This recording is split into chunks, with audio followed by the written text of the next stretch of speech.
So, isipin nyo, binili ko yung damit for 80 pesos wholesale, plus shipping fee na 90 pesos. So, 170 pesos yung total cost ko. Eh, ang benta ko is 999 pesos. Ang kinita ko is 829. Naubos ka agad yung 100 pieces na nabili ko. Ang kinita ko is 82,000 sa isang bagsakan lang. Ang ginawa ko nun guys, sa 89,000 na kinita ko, pumunta ka agad ako sa bilihan ng sapatos at bumili ako ng maraming sapatos.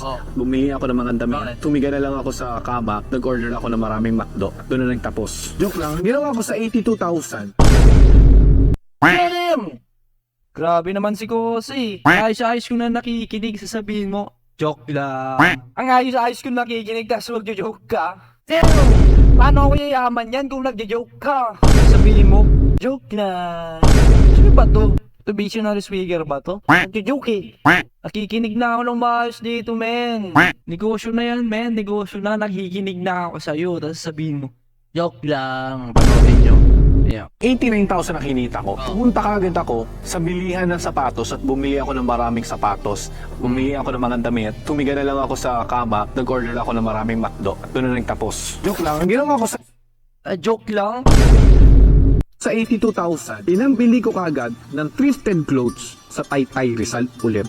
Lahat ng 82,000 na yun, binili ko lahat, pinalaba ko lahat, pinatsaan ko lahat, pinicturean ko lahat at nabenta kagad sila after 2 days ng pagkakapost. The total pieces ng mga nabenta kong damit ay nasa 750 pieces na mga thrifted. Naubos kagad siya ng 2 days sa website ko. Kung ima-minus pa natin yung expenses na 50,000 sa Facebook ads, ang kinita ko ay 450,000 pesos.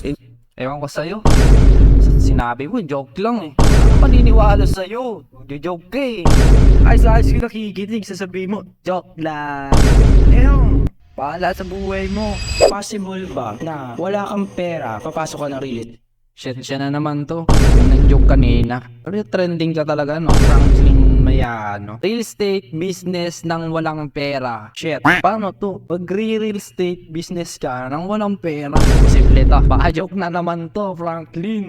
Shit. Ito na naman ha. Nagigigil ako kanina pa sa'yo eh. Pero lumalabas sa news feed ko. Sige, panoodin natin. Kasi tapos magiging multimillionaire ka. Kunyari ako, nagsisimula sa wala. Pupunta ako sa ibang mga bahay na house for rent, kakausapin ko yung landlord. Kasabihin ko, oy landlord, gusto mo ba na every month may pumapasok na pera sa'yo? Na forever may tenant ka na dyan sa pinaparent mong bahay, kaysa mabulok dyan, at least merong nakatira at nag-aalaga dyan. At hindi lang yun, papagandahin pa namin yung bahay mo. Pag sinabi, oo, ano bang plano mo? Sasabihin na nag-o-offer is ganito gagawin ko. I-rent ko yung bahay mo.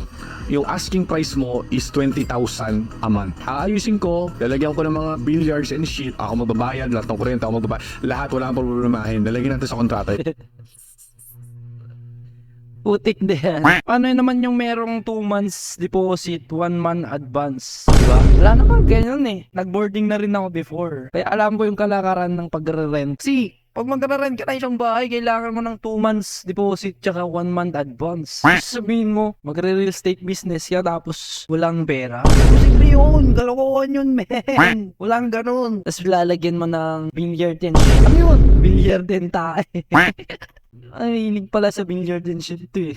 Kanina joke lang eh, ngayon billiard and shit. Bobo lang maniniwala dito, men. Yung kasi yung mga sinabi niya dito, imposible. Yan o, real estate business na walang pera. Wala. Panon yun? Wala nang maniniwala sa'yo pag ganyan eh. Kunyari ako, nagsisimula sa wala. Pupunta ako sa ibang mga bahay na house for rent, kakausapin ko yung landlord. Kasabihin ko, oy landlord, gusto mo ba na every month may pumapasok na pera sa'yo? Oy landlord, pupunta kang ganon. Gagaga. Oy landlord. Ay, ewan mo na yun sa'yo. Baka ba shotgunin yung ulo mo? Na forever may tenant ka na dyan sa pinaparent mong bahay, kaysa mabulok dyan, at least merong nakatira at nag-aalaga dyan. At hindi lang yun, papagandahin pa namin yung bahay mo. Pag sinabi, oo, ano bang plano mo? Sasabihin na nag-o-offer is ganito gagawin ko. I-rent ko yung bahay mo. Yung asking price mo is 20,000 a month.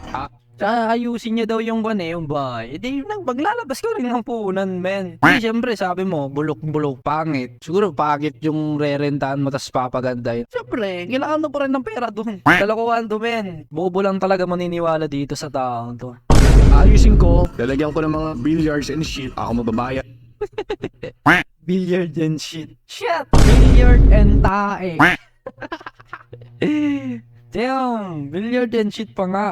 Mas gagastos ka rin din pala. Sabihin mong real estate tas walang pera.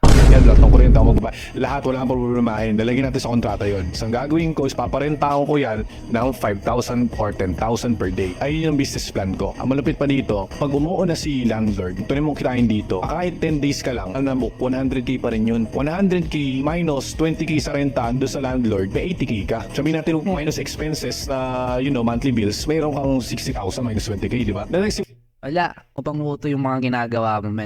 Imbis na tutuwa ako kanina eh. Di pa lang sa joke lang eh, sa unang video pa lang eh. Joke man. simula ka wala kang pera, kinausap mo lang yung landlord mo doon sa idea mo. Rental arbitrage ang tawag nila doon. Ano to? Legit nga guys. Legit. Ah. Pumunta ako sa may-ari ng apartment. Doon malapit sa amin. Inalo ko siya na upahan yung apartment niya. Tapos papagawa ko, papagandahin ko. Tapos papaupahan ko na 5k to 10k. Legit guys. Pinita ko. Binigyan ako ng 10,000 pampagamot. Shit, kawaya. Yun lang guys.